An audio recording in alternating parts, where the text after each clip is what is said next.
Hey guys, welcome back, Lucid.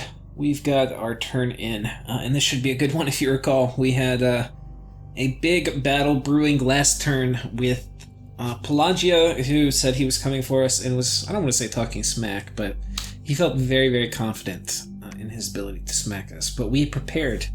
We did our homework. We tested. We found out what worked. And we found out something that did work. And so let's see if it does work. Because finding something out and then it actually doing what it's supposed to are two different things. So we got our final nature gem from Arco, so we're now even with him. And then a message from Yis. I finished construction 4. When you read this message, if you're interested in buying gems, please contact me. Okay, so we're going to message Yis. I need to do that. I haven't actually done it yet. So actually, I'm going to pause it real quick. We're going to actually go to that Discord real fast. Okay, so yeah, I reached out to Yis in Discord. I haven't heard back from him yet, but probably I will see what payment he wants. I don't know if I told him I would pay him 10 air and 10 water for it, but I will. So I really want that Amulet of the Fish. What that means when I have Amulet of the Fish is basically anything that's in my dominion on the land I can take. So one of my objectives is going to be in all of these fort provinces I want to have a Coral Queen preaching, and she could preach really high. And what that should do is, and maybe like anywhere I have a temple, like here I probably have it, I'll get this up really high. Okay, let's see what the... Okay, yeah, so the Dominion strength that can be preached to is equal to maximum... is equal to twice the level of the priest plus 1 if a temple's present. So basically it's going to be 7. And that's my actual Dominion strength. So, or my Dominion strength is 8 now, because I guess I got another temple somewhere. But what that is going to mean is, yeah, we can get it all the way up to 7. And then after that, all the temple checks that this temple generates are going to spread outwards. So it's going to start putting a fair amount of Dominion pressure on the surrounding lands, and I can use that to raid with my god. Or I'm going to raid with my armies, and then if they have an army show up, I'm going to send my god in. So, like, potentially, no, this is too much enemy dominion, but like potentially, I could take all of this. We're building a temple here because that's going to be a priority. Is getting a preacher here, and then getting my dominion spread out. We'll see. Yeah. But if I put enough Dominion pressure, even like this, if I get it down really low, I can potentially send my god in. So, we'll see. I'm going to have to be kind of opportunistic about how I do this. And I can raid with thugs, too. So if my Dominion strength isn't there, I can do thugs. My thugs are not necessarily good enough to kill armies. But we'll see. So anyway, sorry, I'm revealing some of the things by moving around. Okay, we had a site we found, Ridge of Ice. I think this is a Water 1 site. We searched, didn't find anything. And our first battle is our important one. This is the Battle of Blue Water. So this is what Atlantis was bringing. I don't know if this was his full army. If we look, it looks like all knights, but you can see intermixed in here are mages. And this one has 30 gems. And this one has like 10 gems. And this one has 30, and this one has 30. So there's a lot of gems here. So we'll have to see. And we have a prophet. And then this guy, I think, is just the commander. He's leading them all because he has good leadership. On my side, we have Mr. Hands, the fearsome, the mighty Mr. Hands. Yeah, so he is going to be... You can see he's got pretty rockin' defense. 32. Decent attack, all things considered. I've thought about, too, maybe switching these out for Swords of Swiftness later. Not quite as good a defense, but I'm going to be way more killy. Like, way more killy. Yeah, I mean, it would be ridiculous. If I get quickness on myself, then... Each sword of swiftness is going to have 2 attacks. I'm going to have 4 of those, so that's going to be 8 attacks. And then with quickness, it's going to be 16 a turn. I think that's how many attacks are with the sword of swiftness. We can check. But Yeah, so anyway, we've got a fair amount of PD. I don't actually think my PD is going to do anything, but we'll find out. If anything, they'll just keep him off my Pretender until he buffs up, which is kind of what I want. They're also going to soak up Lance charges too, which are a little dangerous.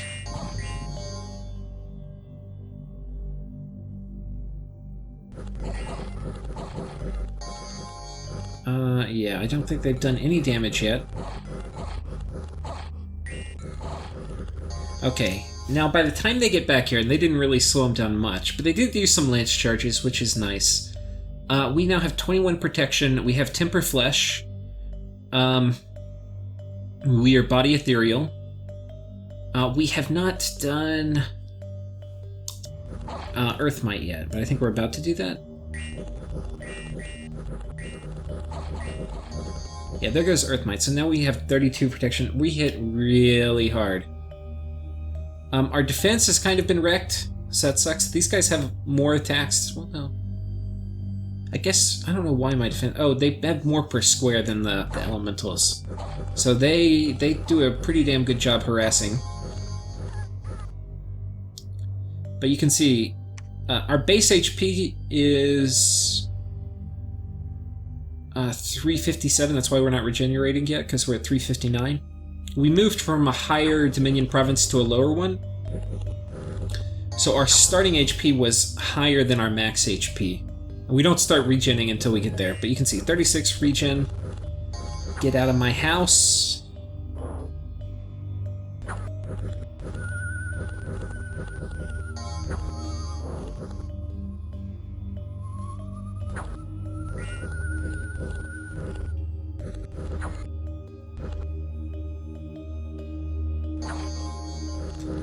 And this is not good. These guys are 70 gold a pop. 70 gold a pop. So basically, every time I swing my little tentacles, we're doing 70 gold of damage to him. Now, these water elementals are the more killy part of him. They've got 14 attack, 20 damage. Yeah, they're pretty scary. They basically have liquid body as well, so they take damage pretty slowly, and they regenerate. But you can see we still kill them reasonably easily, and these crush attacks are armor piercing, which is a big deal. That's one of the main reasons water elementals are so good. But really they're only coming in one at a time, so it's not even a thing. We have gotten an affliction though, which is really, really unlucky, because we've hardly gotten hit at all. So I don't really know how that happened.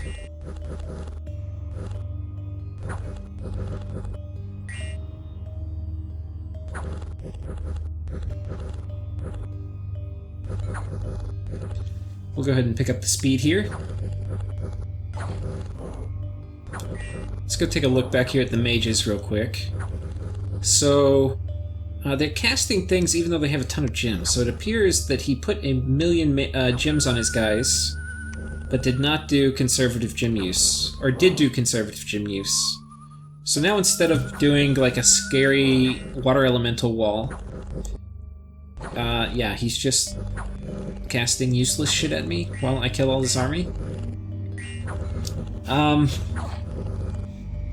on one hand, I tested this, and I tested it to survive water elementals. If I needed to just kill the knights, I wouldn't have needed anything this strong. Now that the water elementals are coming in, we're going to take a few hits. Our harass penalty is going to go down, and we'll start taking less damage.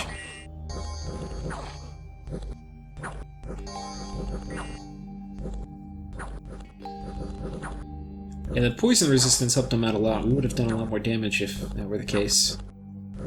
Or if they didn't have that.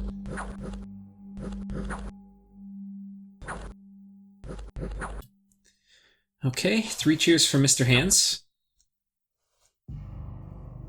And they have all run. So that was that battle. We have one more in Small C where I think he was just pinging me.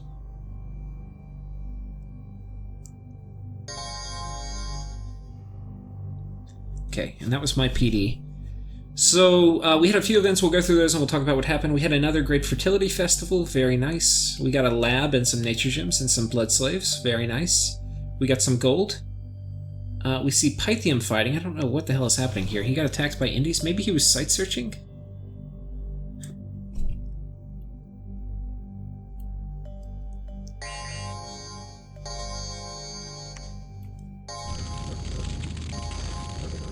Yeah, I don't know what happened here.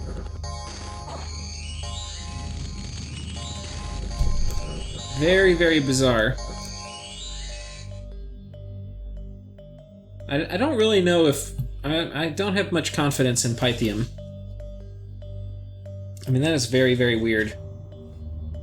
I guess he's fighting Phaleg... I can't imagine how that guy would be isolated like that. Maybe maybe he fought here, that army retreated in the normal phase. And then in the event phase, which is after the normal phase, it got attacked by Indies. That would be very, very unfortunate, but that's quite possibly what happened.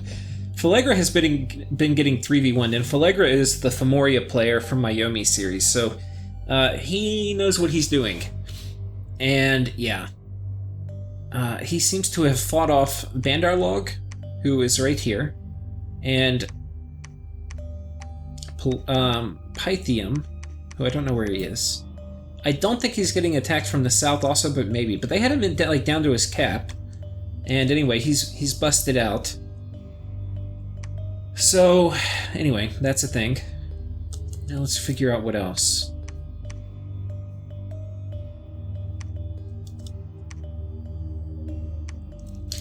Okay, so that's basically it. We finished upgrading a fort and we built a palisade. So here's our fort that upgraded, and here is our palisade. So this is now good PD rather than the shit PD we saw here in the battle. Well, it's not really that good, it's just a little bit better. We do get a Coral Queen, which is nice. Okay, so...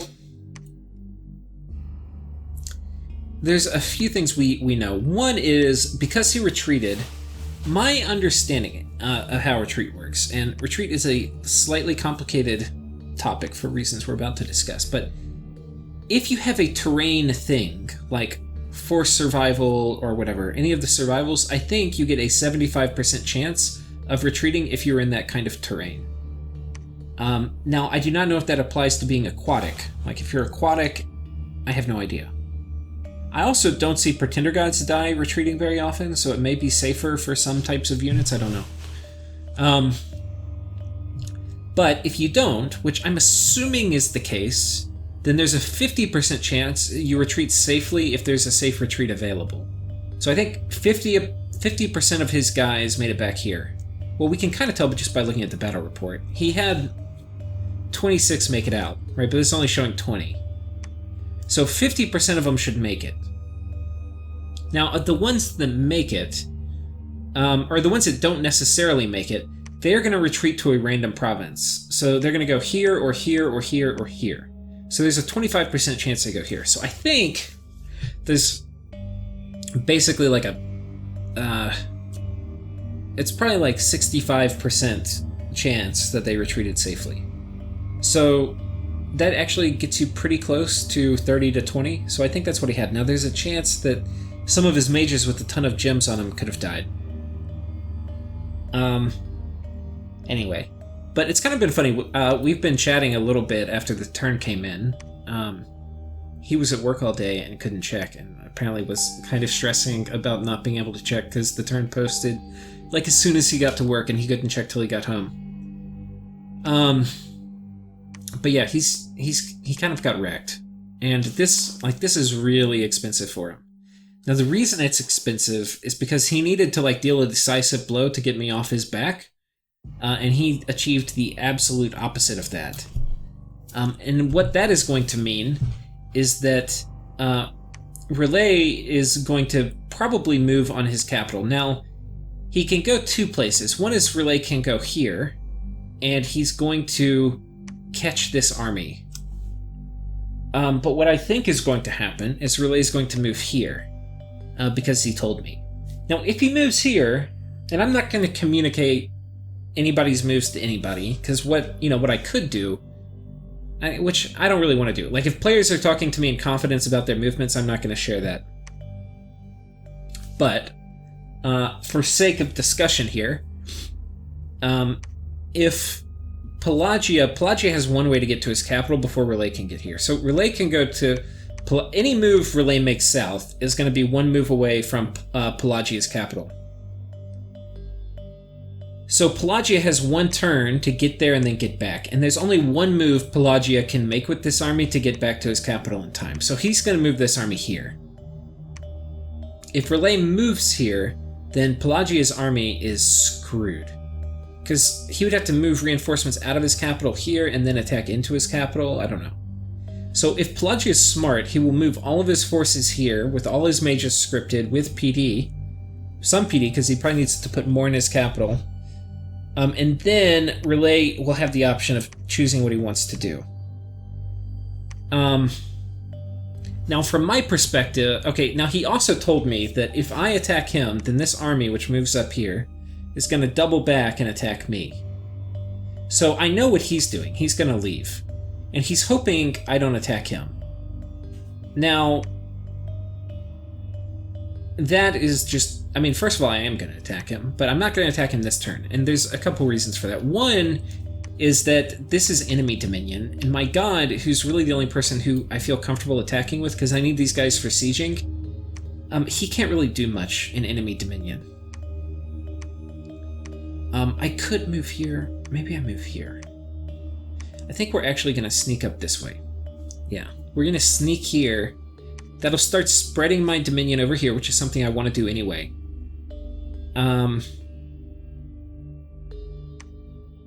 Yeah, I think that's the play. Yeah, we're going to sneak up here, and then we're going to come down here and attack. And he's going to have mages defending, but whatever. We're going to do the same thing. We'll waste all his gems. But we'll do that next turn. Now, the reason and how this is going to work, and all this is kind of mechanical, because he's doing what he has to do to survive. For him to survive, he has to prevent Relay's army from taking his capital. Right, so he has to move here, he has to win a battle here. That's kind of the play. Now, if he was another Jedi move, could be... Well, no, I think Pelagia's hand is forced. He's really forced into mechanical play. He has to go here, he has to bring any army he has up here, otherwise this army gets crushed if Relay moves here. Relay's moving here instead, so... Yeah, I don't know. Ideally, Pelagia could move an army south so that Relay will be really confident attacking here, and then Pelagia won't have to guess where he's going to go. He knows this army's going to go check his cap, and he can commit everything. Because Pelagia has a bunch of stuff. He probably is going to use way more defending against Relay than against me. Now, what's in my interest, of course, is that they fight. So, we are going to ping this. I just want to see what he has. We're going to move my squid over here, stealthily. We're planning on attacking here the turn after. We're moving these guys up here, and they're going to raid into this province. And then they're going to raid onto this island the turn after. And this will be basically surefire getting in here. But then I have to figure out what we're going to do. We'd probably go up here. And I'm not sure exactly how much farther. But best case for me is both armies defeat each other. And there's just hardly anything left. That would be like god tier best case. I don't think that's what's going to happen. I don't actually know who I think is going to win. I think, honestly, if Pelagia dumps enough PD and has enough knights, I think he'll barely win, but he'll take like major losses. And that would be perfect for me. That's like the only case scenario where I get a lot of this as spoils.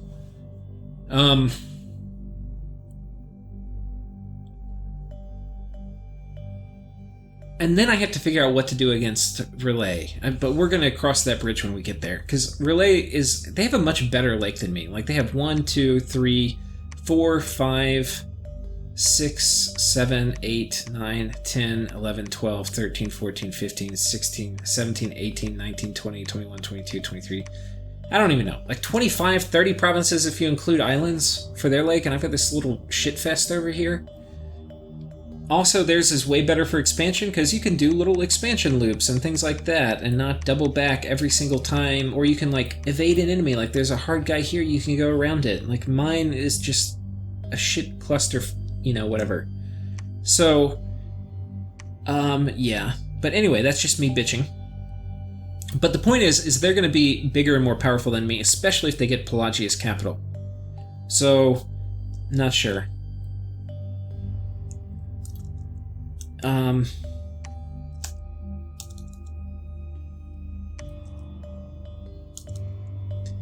Not sure. We got a disease here, which sucks. These guys are old age. They get diseases in the winter. It's a late winter, so hopefully we don't get another one, but that means this guy's basically dead soon. You know, I could put a coral sword on him.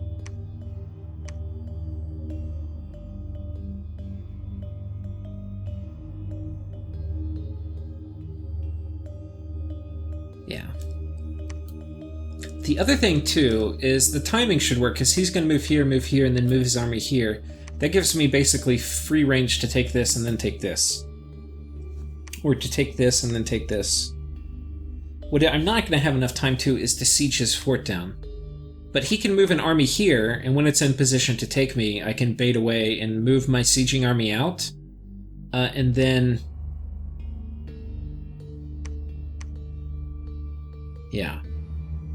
And as he knocks me off, I'll just leave my pretender, which... there's problems with that. The thing I didn't really talk about in this battle, and we'll zip forward through it real quick.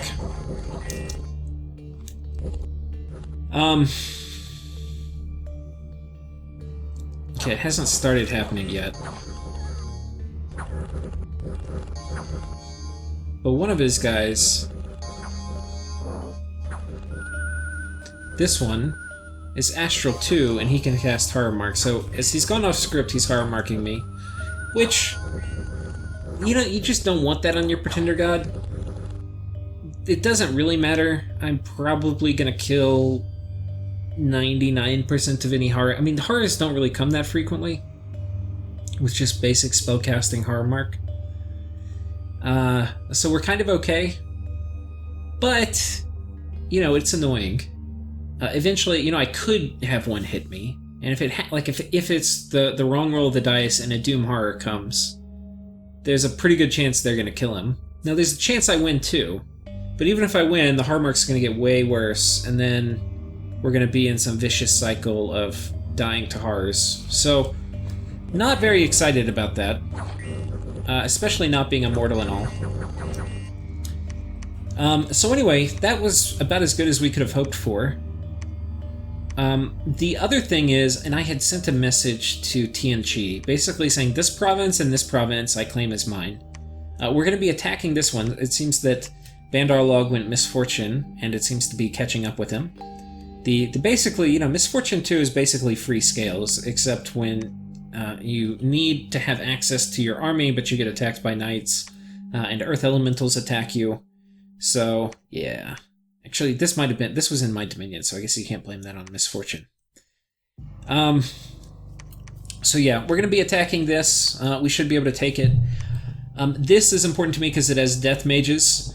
And I'm not sure. I think the best thing for me might be to work with Yomi and see if he wants to attack Tianqi and I get the coast. That would make me very happy. Tianqi, I mean, Yomi can also come underwater, as can Tianqi sort of, but Yomi can do it, or what is it?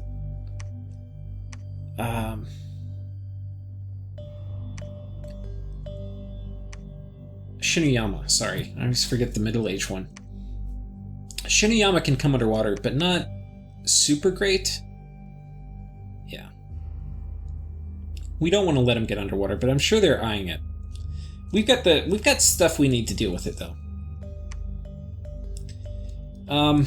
Okay. We also have... so this guy's thugged out. I think we're going to use him as a thug. I'm not sure how or when or, you know, anything, but we're going to move him into position.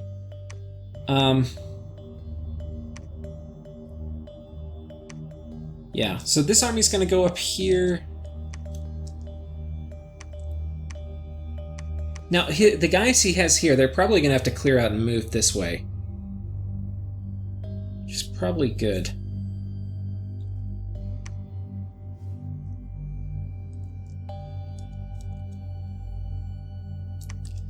Yeah. So I think we're in good shape. And that's basically all I have for my turn. We're patrolling here. I don't think I need to patrol. We could preach, but I don't need to preach.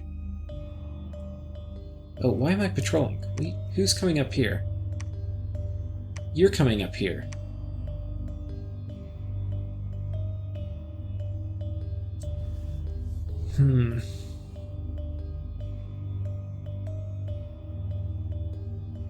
I kind of want to get on land. I don't know if I need my army. My army's gonna siege.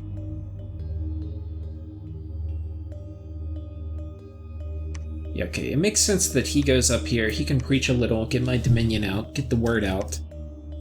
We can patrol here just the same. Yeah, I think that's what we're gonna do. We're also building a temple here, right, as I mentioned. We're really gold-strapped, though. Like, we've got one of these coming out, spinning these and getting all these Mother Guard. We're a little overbuilt. We can't produce here, which is not good. But that's kind of the way this goes. We started building it. Why would we build it? Well, it is forward deployed. I don't know if it's probably better to build it over here. Well, is it? Are we? We're not even upgrading it. Yeah, we're gonna build it down there. This is gonna take forever. We do need to upgrade this fort, and not too long.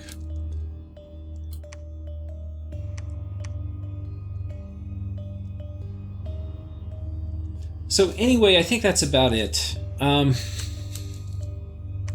But so yeah, good turn, and maybe we're not going to get kicked out of the game immediately as Atlantis, so I'm kind of stoked. And that's, by the way, why I took this guy, because he's one of the more boss-like kind of... I mean, he's basically super combatant-like. He's much stronger than a normal expander because he has all these arm slots, and we can put on him what we need for the job. Like in this case, we need defense, but in another case, like we're attacking an air nation or somebody with air magic, we're going to need shock resistance. We can manage it. You can actually manage a lot of resistances through your arm slots. And then if we ever get Construction 8, there's a lot of good weapons that you can put on them. So anyway, lots to do. We do need to figure out a miscellaneous slot item. I'm not totally sure what we're going to do. We could do this to just give us a bit more defense. I don't really like that. What's our attack? Our attack is pretty good, but not excellent. We also got Never Healing Wound, so that kind of sucks. But it will go away with recuperation, just kind of more slowly.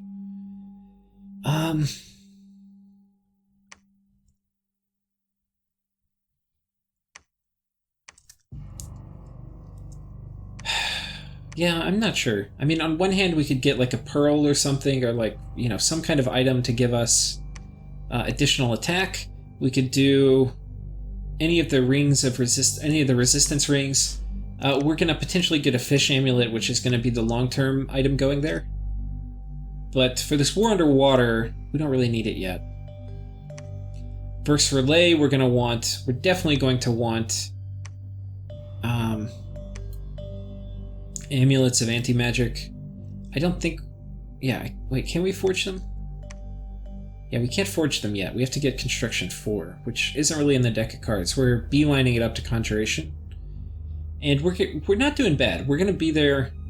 Conjuration 5 is going to be a huge milestone. We're going to site... As soon as we get that, we're going to basically, like, one turn site search every single water province we have for all of our elemental pass. Our gym income's going to go like boom. So that will be good. And we're... How many turns are we away from that? We're at... it's going to be 700... It's 1,000 more to go. And we'll average at least 250. So, yeah, we'll be 4 turns away from that. That's not bad.